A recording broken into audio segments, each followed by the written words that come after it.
One of the most bizarre designs must have been engineer Lebdenko's idea for breaking through on the Austrian front in 1915 with his giant wheeled tricycle, which the Soviets later named the Tsar's tank.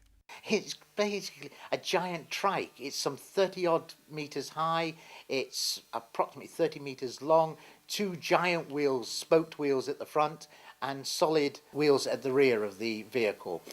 Mounted halfway up, about 15 meters off the ground, is the gun platform and driving platform. And in this you've got 4 naval 6-pounders, plus machine guns, plus the captain of the vehicle, because it was treated as a ship of the land rather than the ship of the sea. On this bridge structure between the two big wheels, some 20 men in various fighting compartments and ammunition compartments. The engine is back down on the rear, driving directly onto the rear axle of the vehicle. Its top speed is approximately 3.5 miles an hour, and it's using about 8 gallons of fuel per mile. So it's not exactly a cheap and easy vehicle. Steering is almost impossible because it's done by braking the wheels on each side. It's just a great monstrosity. If you've got a vehicle standing sort of nearly 30 meters above you, over 100 feet higher than you are, trundling towards your trench, firing away with 6-pound guns, it's going to frighten the life out of you. At least that's what the Tsar hoped. But of course it turned out to be a complete and utter fiasco. Very much a Leonardo type invention. It should never have been allowed on a battlefield.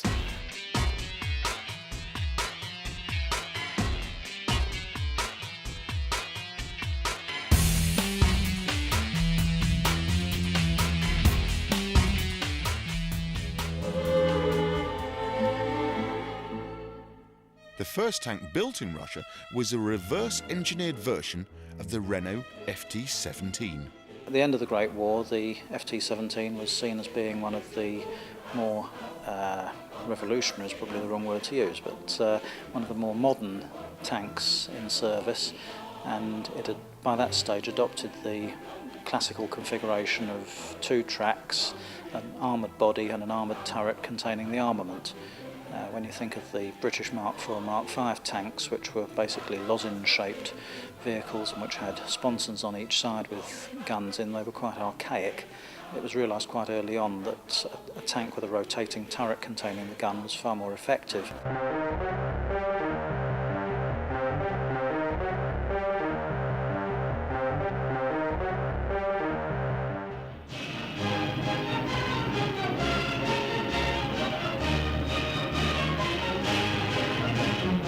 Сталин сказал: больше оружия, больше танков. Московские патриоты рапортуют: на Энском заводе уже налажен ремонт боевых машин. This tank is T-34 in Russia, or T-34 in English. It's, I think, the best tank of World War II, and thanks to such tanks, I think we became winner in World War II.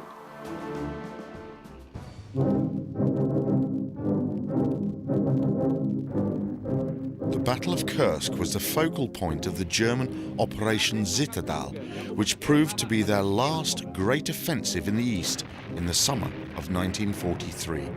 It was important to the Germans to regain the initiative in the east after the crushing defeat of Stalingrad. Indeed, Hitler stated that its success would shine forth like a beacon, a signal to all those that doubted a German victory in the war.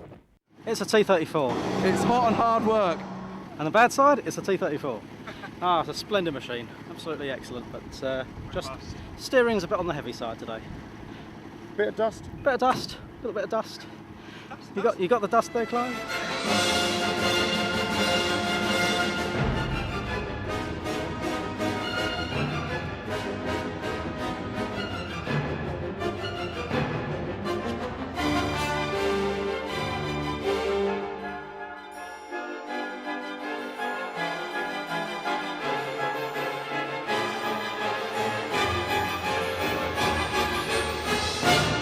T-34, the ultimate big boy's toy.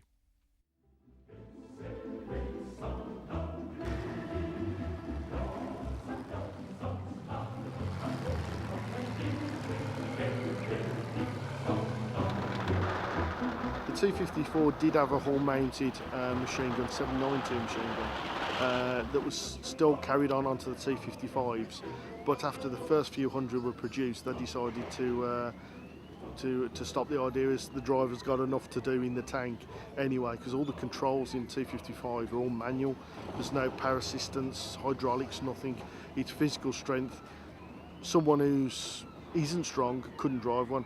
The clutch is an absolute nightmare. You know, it's almost 2 feet to push it down.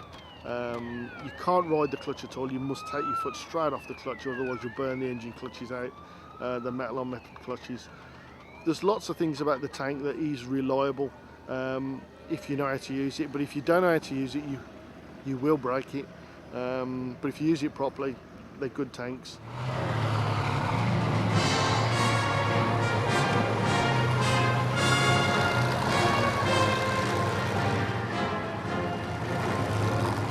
Another Russian tank descended almost directly from the T-34 series via several other intermediate tanks.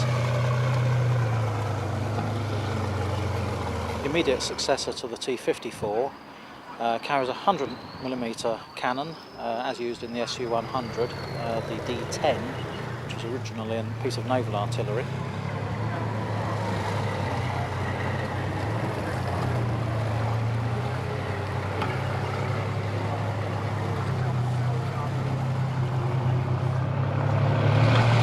Big V12 39-litre diesel. Not supercharged, naturally aspirated. Fuel consumption, well, we don't worry about that. It's not us paying for the diesel. T-72 is quite an aggressive tank to drive. I class it as being a boy racer of a tank because it does move quite quickly.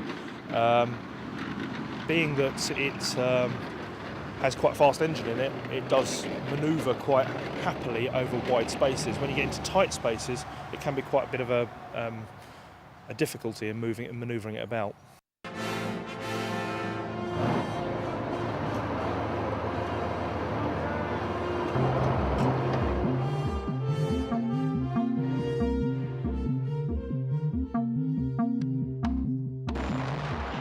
The Leningrad Kirov tractor factory has been producing or developing gas turbines since 1948, mainly for the Russian aviation industry, and eventually they produce gas turbines to power the Hind, the Hip and many other helicopters. And they take one of these engines and they drop it into the back of a T-64, and they decide this is the way to go. They again upgun it using the heavy tank factory's new turret with the autoloader and the new 125mm gun. They change the transmission, they change the running gear, then change the track, and they end up with what becomes the T-80. So now the Russians have, for the first time in their history, 3 main battle tanks, all coming in out on the production line, all vying for the position of the Soviet tank. And the Soviet Politburo don't know what to do, because all 3 factories have got to be kept in production, because, you know, they've got thousands of workers tied up in these vehicles, and the Russians cannot afford unemployment. So they agree to go with the T-64, which is now upgunned to match the T-80 and the T-72. They also decide to go with the T-80 and keep the turbine and everything like that. They also decide that the T-72 will become part of the Russian army. It will be the second line. So in the front line, you're going to have the T-64 alongside the T-80. And then behind these, you're going to have the T-72.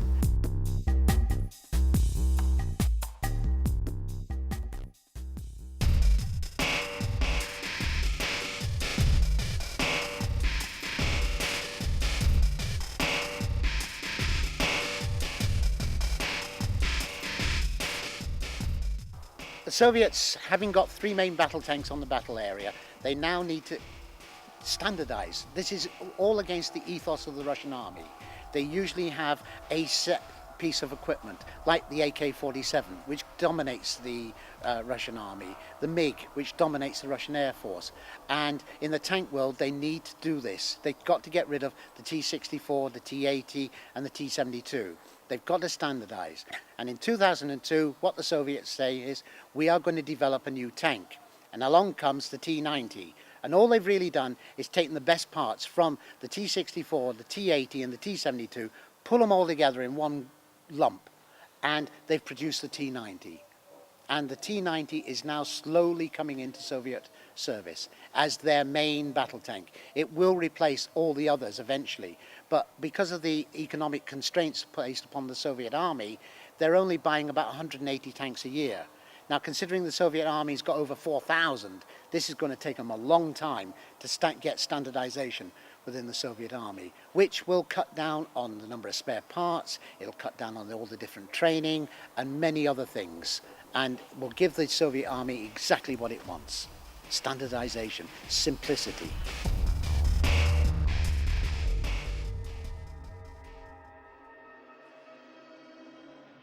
We've gone round this many times. The tank arrives on the battlefield, then by the end of World War II, everybody's saying, the guided missiles, king of the battlefield. The tank is dead, long live the missile.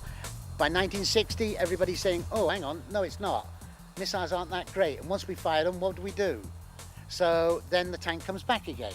And now you've got great machines like the M1 Abrams, like the Challenger, like the new Russian T-90 and the Leclerc and so on. And these tanks are going to dominate the battlefield. With the new type of protection measures like explosive armor, like the new Arena system and infrared sensors built into the turrets for automatic smoke discharging, which both NATO and the Soviets are all developing. The tank is now survivable on the modern battlefield. It will dominate because you have to have a big machine to break through a defensive structure. Yes, the Air Force can do it to a certain extent, but you still need a man on the ground in a big ugly machine to take that first breakthrough. Then the man up with his boots will come along in his Bradley or his Warrior or his BMP-3, and he will deploy behind the tanks and he will take and hold the ground.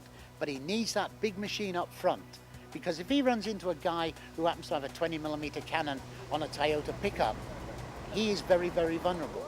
But you put a main battle tank in front of him, he is now survivable. So it's very much an integrated battlefield. That is how it's going to go, where the soldier on the ground is going to be able to look at an object, like a Scud missile launcher, like an artillery battery. He will then be able to talk the pilots in from his position. The pilots will then see live video from his helmet cam of the position. They will then bomb it. Then will come the tanks and the armoured personnel carriers, and the position will be taken. That is how the modern battlefield is going to go. It's going to go electronic.